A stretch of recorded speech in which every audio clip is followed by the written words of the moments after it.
The night hangs low in the sky, fog creeping just over the rooftops.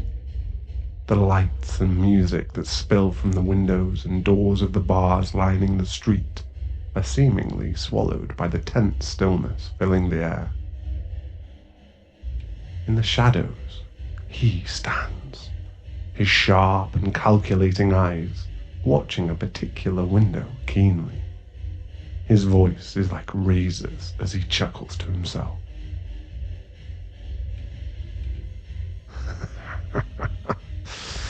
There you are, precious. Oh, isn't that sweet? Having a nice time dancing innocently with your friends, are we? And look at that.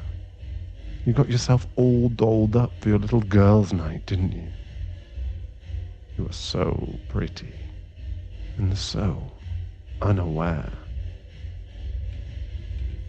He watches as you turn to your friends, shouting over the music. That's it. Say goodbye to your little friends. You have an early morning ahead of you. Or so you think. He melts into the alleyway as you exit the bar, heading towards the pickup for your ride home. The smile fades from your face as you leave, betraying the sadness you are hiding beneath. It almost makes him hesitate. Almost. In less than a second, he lunges, grabbing you in one fell swoop. Your back hits the alley wall hard, his hand over your mouth and his body pinning yours in place. His deep red eyes stare straight into yours, and your eyes widen in recognition. No screaming, precious. We wouldn't want your little friends to hear now, would we? Or maybe you wouldn't. I don't think I'd mind draining all of you dry.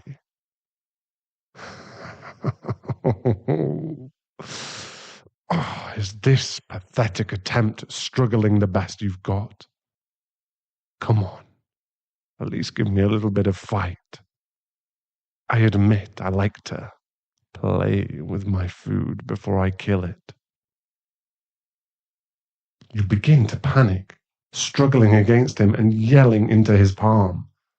He laughs, a wicked smile forming across his face, revealing fangs where his incisors should be.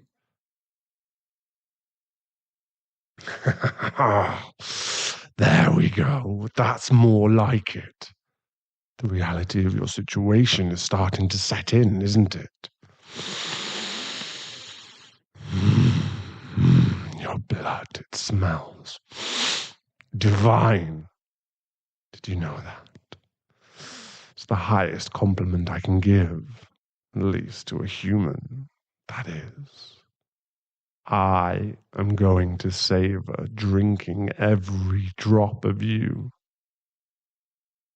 Do I detect fear in those big, wide eyes of yours? It's okay to be scared, precious. Don't you worry, I'll make it quick. I'm much more kind than my maker. She would have had you suffer first. He takes the hand that's not holding your mouth and trails it along your jawline down to your neck. Luckily for you, she sent me to do it instead. And I'm afraid that is the only miracle you'll be receiving this evening. Shh, shh, shh, shh, precious. It's all right. Like I said, I'll make it quick. You'll barely feel a thing. It'll be like falling asleep. God, you have such beautiful skin. I can't wait to sink my teeth into you. Let's get this over with, shall we? As he goes for your neck, you bite down hard on his hand, twisting away from him as he recoils. Ah! Fuck! Fuck, why, you little! You shout his name, voice full of desperation. He stops, confusion washing over his face. What did you call me? How? How do you know my name? What? What do you mean you know me? Who are you? Jenny's? A flash of memories fills his mind at the sound of your name. Him, holding you under the stars as you point excitedly up. You, laughing happily as he dances with you in the kitchen. The twist of your body underneath him in bed. He pulls away with a growl and shakes his head, trying to regain himself.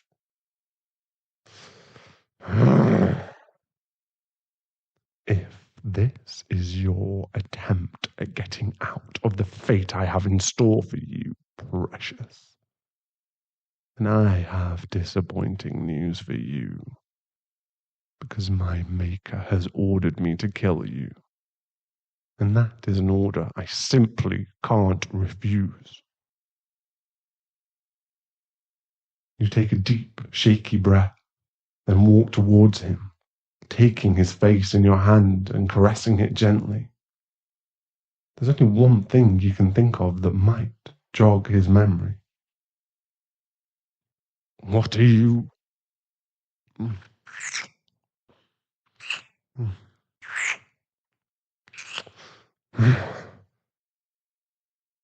Janice. My Janice. My precious girl. I remember now. It really is you. He takes you in his arms, red eyes studying yours. After a moment, he leans in, kissing you passionately.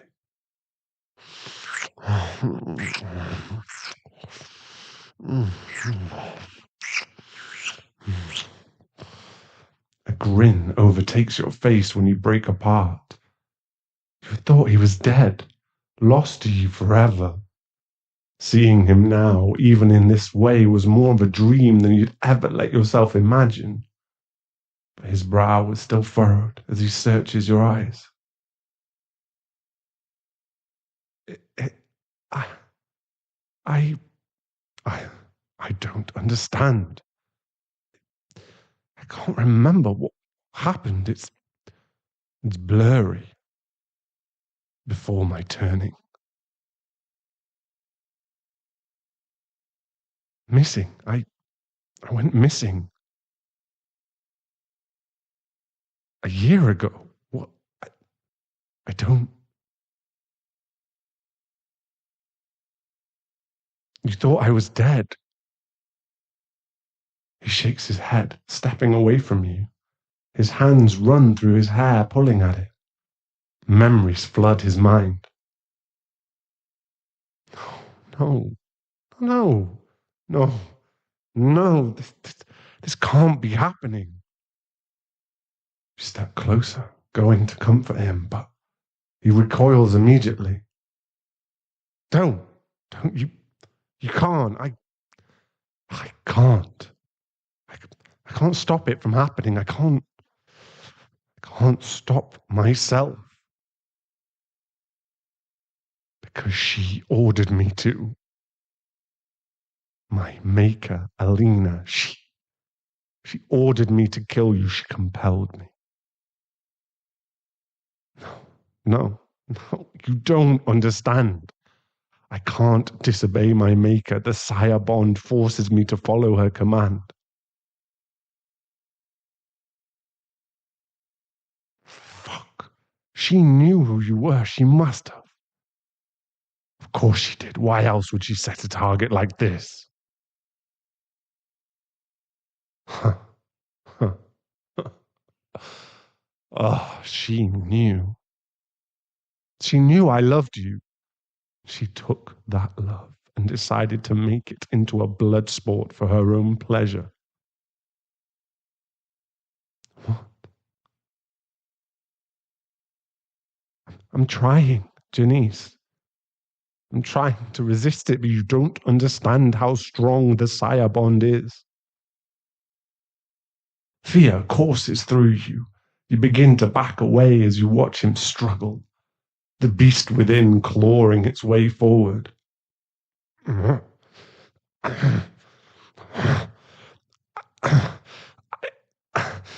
can't. It's too much.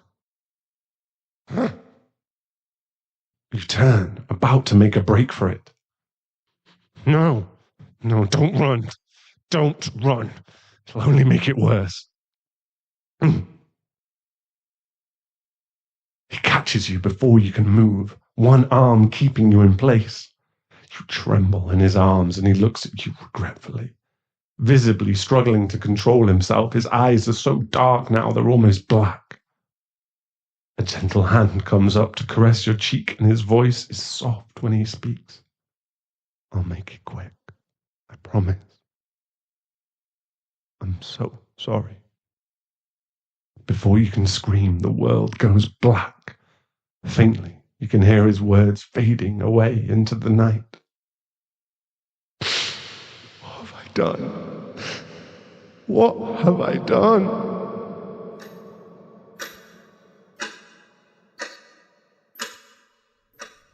Shadows dance on the walls of the room as your eyes flutter open. A fire crackles in the fireplace across from the foot of the bed. You push yourself up to sitting, startled by how fast you move. Don't move too quickly. You could hurt yourself. Your head whips to a chair in the corner by the bed. He sits, face twisted in pain, not meeting your eyes. It's going to take some time for you to get used to this body. You're much stronger now, much faster. You look down at your body and then back up to him, confused. I had to follow the compulsion to kill you. It wasn't a choice I could make. It was forced, but I didn't have to leave you dead. I panicked.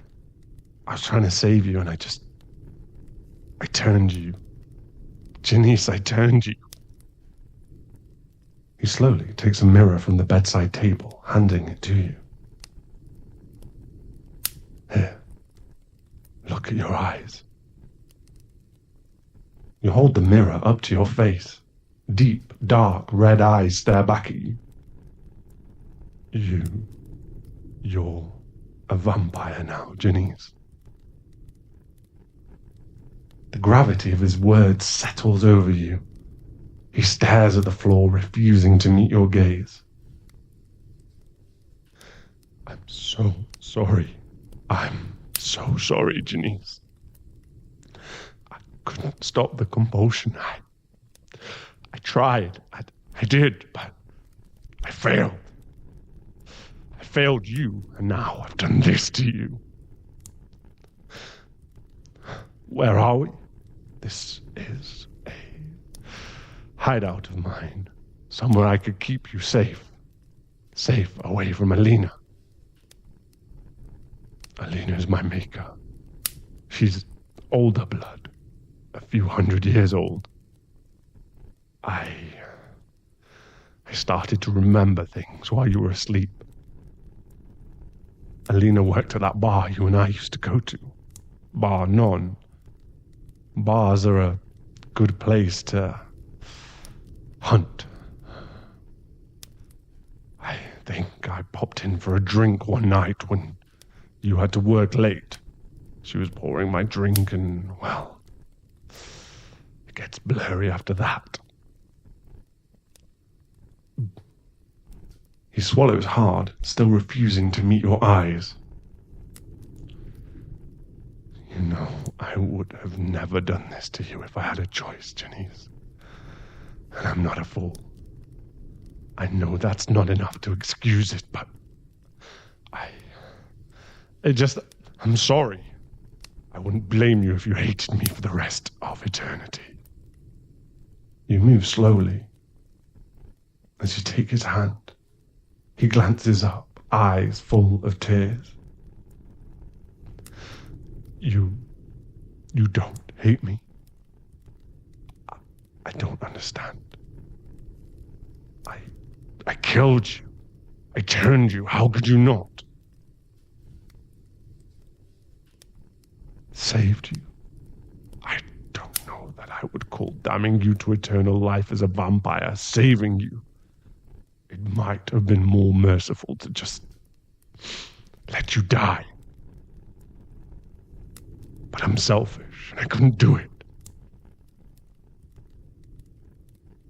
No! No! How can you forgive me so easily?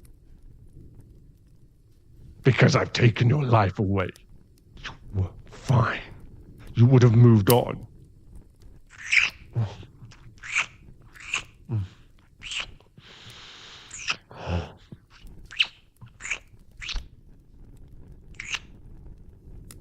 When you pull apart from the kiss, you take his face in yours, pressing your foreheads together.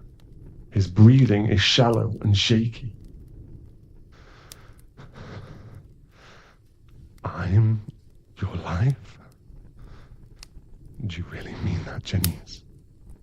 Do you really feel that this is worth it? As long as we can be together?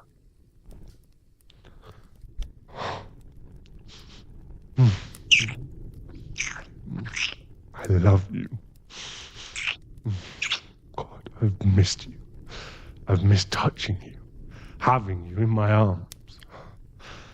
Even what I couldn't remember. I knew something was missing. And now that you're here, it's taking every bit of my strength to hold myself back from you. Don't? Are you sure? You're not used to this body yet.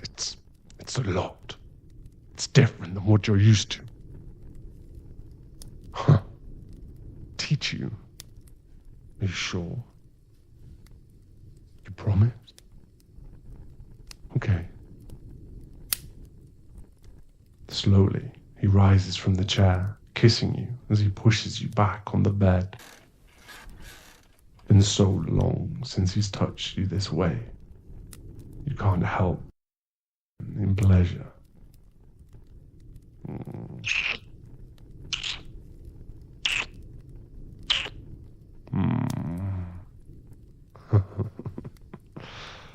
I've barely touched you, my precious girl. I feel like I remember you liking when I did this.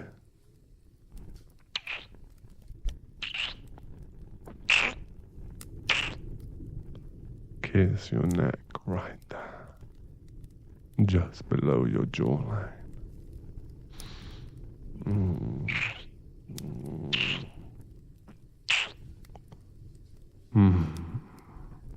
Is that still a hot spot for you, precious?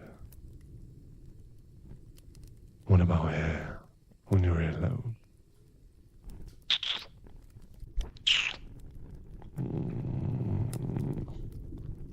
That's it, baby. My name, Jenny. It's been far too long since I've heard you say it. Maybe if I kiss a little lower. Would you like that, baby?